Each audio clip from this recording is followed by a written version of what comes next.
अस्सलाम वालेकुम। उम्मीद करता हूँ आप खैरियत से होंगे। मेरा नाम वकास अज़हर और आप देख रहे हैं हेल्थी। आज हमारे साथ हैं doctor Abbas, skin aesthetic clinic F10-2 से। आज का जो हमारा टॉपिक है वो है गंजापन क्यों होता है और इसकी ट्रीटमेंट क्या-क्या हैं। और डॉक्टर साहब से हमने आज बहुत मुश्किल से टाइम लिया है और आपको पता है रमज़ान भी है। तो डॉक्टर साहब अस्सलाम वालेकुम।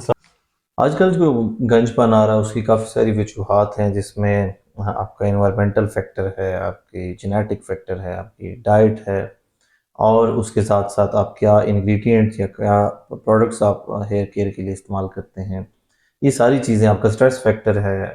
आप डेफिनेटली आप अगर नाइट वर्कर हैं या डे वर्कर हैं उसका आपकी शिफ्ट पे भी आपका उस पर सारी स्किन और हेयर्स पे असर पड़ता है।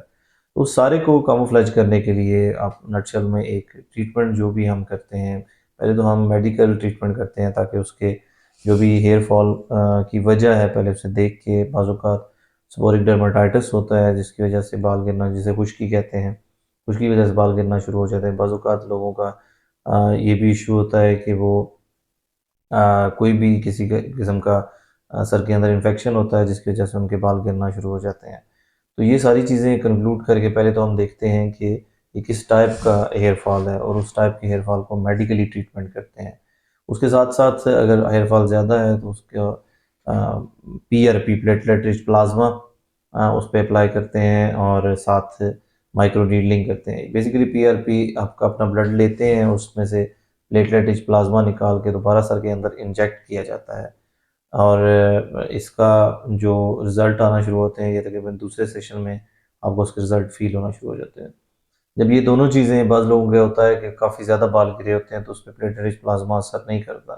तो उसके लिए फिर हम हेयर ट्रांसप्लांट करते हैं, यानी कि आपके कुदरती बाल जो कि आपके बैक साइड पे बाल होते हैं, वो वहाँ से निकाल के हम फ्रंट साइड पे आपके पेवंदकारी करते हैं, जिसकी वजह से आपके जो बाल हम लगाते हैं, वो उसी तरह ग्रो करते हैं, जिस तरह आपके नेचुरल बाल ग्रो करते हैं, उसको आप कटवाते भी हैं और उसी तरह आप उसको शैम्पू भी करते हैं, सारी चीज़ें उसी तरह यानी कि वो आपके नेचुरल बाल दोबारा उगाते हैं, जब भी हम हेयर ट्रांसप्लांट करते हैं। तो हेयर ट्रांसप्लांट की बेसिकली लोगों का कंसर्न होता है कि जो कुछ लोग बाहर से करवा रहे हैं तो वो कहते हैं हमने ये वाला ट्रांसप्लांट कराया है, जो पाकिस्तान से करवा रहे हैं वो कहते हैं ये वाला करवाया है। तो उसमें फ़र्क है। बेसिकली हेयर ट्रांसप्लांट की 4 इस वक़्त अक़साम हैं, एफ़यूटी, एफ़यूई, डीएचआई और माइक्रो इम्प्लांट। तो बेसिकली जो पहली 2 हैं वो ऑलरेडी पाकिस्तान में तकरीबन हर जगह हो रही हैं। एफ़यूटी जो है वो उसका आपका कट लगता है और आपसे वहाँ से बाल हम निकालते हैं कट के ज़रिए और वहाँ पे स्टिचिंग होती है और फिर वो लगाने का तरीक़ाकार एक जैसा ही है तकरीबन। एफ़यूई जो हम करते हैं वो फॉलिकल एक्सट्रैक्शन यूनिट होती है। एक-एक ग्राफ्ट यानी कि बालों का एक-एक गुच्छा निकाल के वो उससे निकालते हैं जिसमें 2-3 बाल होते हैं और वो दोबारा सर के ऊपर लगा देते हैं। तीसरा है डीएचआई, ये स्पेशलाइज़्ड इंस्ट्रूमेंट के थ्रू निकालने का तरीक़ाकार तो एफ़यूई वाला ही है, लेकिन लगाने का तरीक़ाकार इसका डिफरेंट होता है। ये इंस्ट्रूमेंट के ज़रिए लगता है और ये उन लोगों में बेहतर रहता है जहाँ पे उनकी डेंसिटी को बढ़ाना हो या फिर जो उनका एरिया है जो जहाँ पे सर से बाल कम है, उस जगह अगर स्पेसिफ़िक एरिया में ज़्यादा बाल करने हैं तो ये डीएचआई बेस्ट है उनके लिए। चौथा आ गया micro implant. Micro implant basically FUE की ही तरह है, लेकिन उसकी आप समझ लें कि एक फ़ाइन फॉर्म है जो कि बालों का एक ख़ास एंगल उस पे जो हम जो बालों का गुच्छा लेते हैं या फिर जो हम इंस्ट्रूमेंट इस्तेमाल करते हैं, एफ़यूई में थोड़े बड़े इंस्ट्रूमेंट होते हैं, लेकिन माइक्रो इम्प्लांट में वो बहुत बारीक इंस्ट्रूमेंट होते हैं, जिसकी वजह से जितना बालों का साइज़ है तकरीबन उसी साइज़ का इंस्ट्रूमेंट होता है, जो सिर्फ बालों को टारगेट करता है। इसका डाउन टाइम कम है, यानी कि जब भी आप ट्रांसप्लांट करवाते हैं तो ये आप 1-2 दिन में आप रिकवरी स्टार्ट हो जाती है और बैक टू नॉर्मल वर्कअप आ जाते हैं। इसके लिए इतनी ज़्यादा बेड रेस्ट की ज़रूरत नहीं है और ये जितने भी हमने प्रोसीजर किए हैं, इनमें मेडिसिन हम देते हैं साथ, तो ये लोगों को कंसर्न होता है कि पेनफुल होते हैं, तो ये पेनफुल उस तरह नहीं है। इंजेक्शंस स्टार्ट में जो लगते हैं नम करने के लिए वो पेन होता है, लेकिन ड्यूरिंग सर्जरी वो पेन उस तरह एज़ सच नहीं।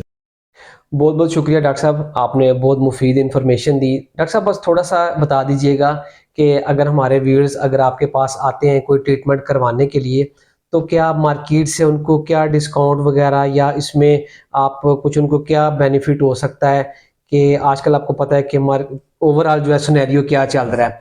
तो जो लोग बहुत से ऐसे लोग हैं जिन्होंने शादी भी जिनकी चल रही होती है, तो आप उनमें कुछ क्या हमें डिस्काउंट कर सकते हैं हमारे व्यूअर्स के लिए? बेसिकली पहले तो ये चीज़ समझने की ज़रूरत है कि जो भी ट्रांसप्लांट लोग कर रहे हैं, अगर कोई डॉक्टर कर रहे हैं तो फिर आपको क्वैक के पास जाने की ज़रूरत नहीं है। लोग प्राइस को कंपेयर करके नॉन मेडिकल के पास चले जाते हैं और वहाँ से ट्रांसप्लांट करवा लेते हैं।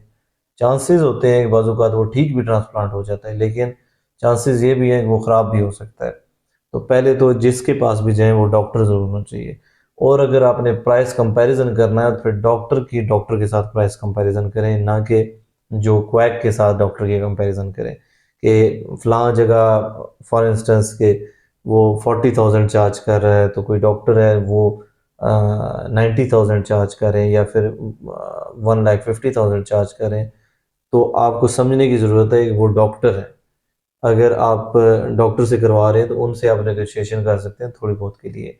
लेकिन अगर आप किसी टेक्नीशियन से या नॉन मेडिकल या क्वैक से करवा रहे हैं, तो वो तो उस पे आप अपनी लाइफ़ एट रिस्क करके करवा रहे हैं, तो वो अगर आपको 20,000 में करके दे रहा है, तो वो भी आपके लिए महँगा हो सकता है।